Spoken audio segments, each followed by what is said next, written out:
माघ मास 13 जनवरी से लेकर 12 फरवरी तक माघ स्नान।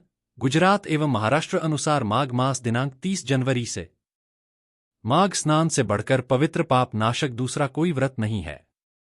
एकादशी के व्रत की महिमा है, गंगा स्नान की महिमा है, लेकिन माघ मास में सभी तिथियां पर्व हैं, सभी तिथियां पूनम हैं और माघ मास में सूर्योदय से थोड़ी देर पहले स्नान करना पाप नाशक और आरोग्यप्रद और प्रभाव बढ़ाने वाला है। पाप नाशनी ऊर्जा मिलने से बुद्धि शुद्ध होती है, इरादे सुंदर होते हैं। पद्म पुराण में ब्रह्मा ऋषि भृगु कहते हैं कि तब परम ध्यान त्रेतायाम जन्म तथा द्वापरेव कलो दान माघ सर्वयुगे शुच। सतयुग में तपस्या से उत्तम पद की प्राप्ति होती है, त्रेता में ज्ञान, द्वापर में भगवत पूजा से और कलयुग में दान सर्वोपरि माना गया है।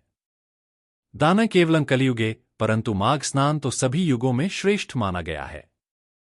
सतयुग में सत्य की प्रधानता थी, त्रेता में तप की, द्वापर में यज्ञ की, कलयुग में दान की, लेकिन माघ मास में स्नान की चारों युग में बड़ी भारी महिमा है। सभी दिन माघ मास में स्नान कर सकें तो बहुत अच्छा, नहीं तो 3 दिन तो लगातार करना चाहिए। बीच में तो करें, लेकिन आखिरी 3 दिन तो जरूर करना चाहिए। माघ मास का इतना प्रभाव है कि सभी जल गंगा जल के तीर्थ पर्व के समान है।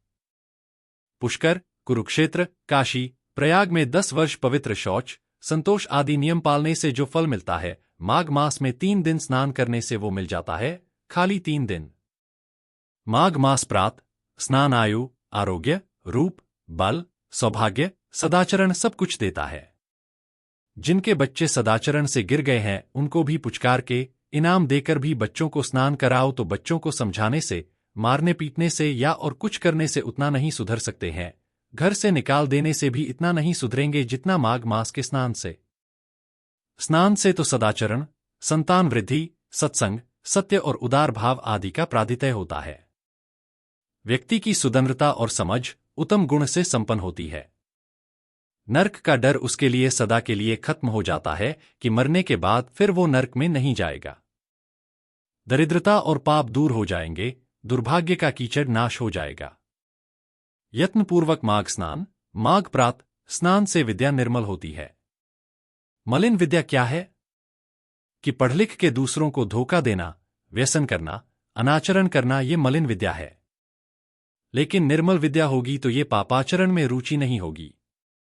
माघ प्रात स्नान से विद्या निर्मल, कीर्ति बढ़ती है, आरोग्य, आयुष्य और जो धन कभी नष्ट न हो उस अक्षय धन की भी प्राप्ति होती है। रुपए पैसे तो छोड़ के मरना पड़ता है। समस्त पापों से मुक्ति और इंद्रलोक की प्राप्ति सहज में हो जाती है, अर्थात स्वर्ग लोक की प्राप्ति। पद्म पुराण में भगवान के गुरु भगवान वशिष्ठ जी कहते हैं, वैशाख में जल अन्न दान उत्तम है, कार्तिक में तपस्या और पूजा, माघ में जप और होम दान उत्तम है।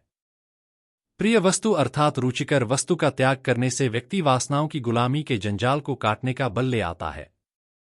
नियम पालन, पवित्र नियम पालने से अधर्म की जड़ें कटती हैं।